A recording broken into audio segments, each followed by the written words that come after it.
السلام عليكم البنات، كي دايرين؟ لاباس عليكم؟ صحتكم لاباس؟ اليوم فاطمه الزهراء البطيه بغات تقدم لكم واحد الوصفه اللي هي السردين بواحد الطريقه في الفران كيجي غزال ولذيذ. كنتمنى انكم تجربوه، ما عمركم غادي تستغناو عليه. بالنسبه لي انا عندي كيلو ديال السردين، والسردين يكون غير صغير كيف ما كتشوفوا، ماشي السردين اللي تيكون كبير هذاك اللي غليظ كيكون ديال الكفته. بالنسبه لي انا هنا عندي عصير حامضه، كيف ما كتشوفوا عصير حامضه صغيره عصرتها بوحديتها ودرت فيها القزبر ومعدنوس كيف ما كتشوفوا. هنايا عندي شويه الزعتر والزعيطره درتهم مع هذا الحامض كيف ما كتشوفوا. غادي نضيف عليهم واحد المعلقه كبيره ديال الكمون بوحديتها، ما غادي نضيف عليها حتى شي حاجه، وغادي نضيف عليه شويه ديال الملحه باش ما يجينيش السردين ديالي مالح. وغادي نخلط هاد المكونات هذه مع بعضياتها كيف ما كتشوفوا، وغادي نديرها في هاد البانيو هذا على هاد الطريقه هذه.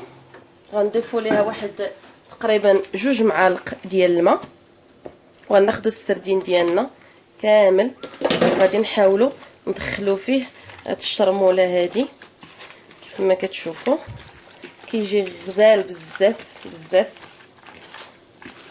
نخليو داك يتشرب، نخليوه لمده 10 دقائق حتى يتشرب، ولا بغيتو تخدموا به ديك الساعه. بالنسبه لي انا مزروبه غادي نخدم به ديك الساعه كيف ما كتشوفوا.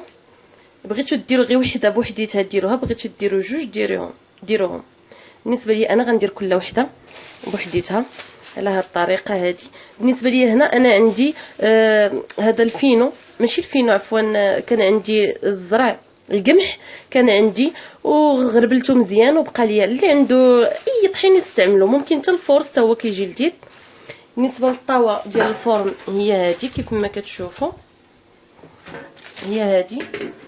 الا ما عندكمش البابي ماشي مشكل، ممكن دهنوا غير بشويه ديال الزيت كيف ما كتشوفوا، حتى غنكمل لاطا ديالي كامله نعمرها ونعاودو نتلاقاو. كما كتشوفوا معايا البنات هكا صبح الشكل ديالو. دابا انا ما عليا الا غادي نضيف ليه واحد معلقه ديال زيت العود على هذا الشكل هذا كيف ما كتشوفوا،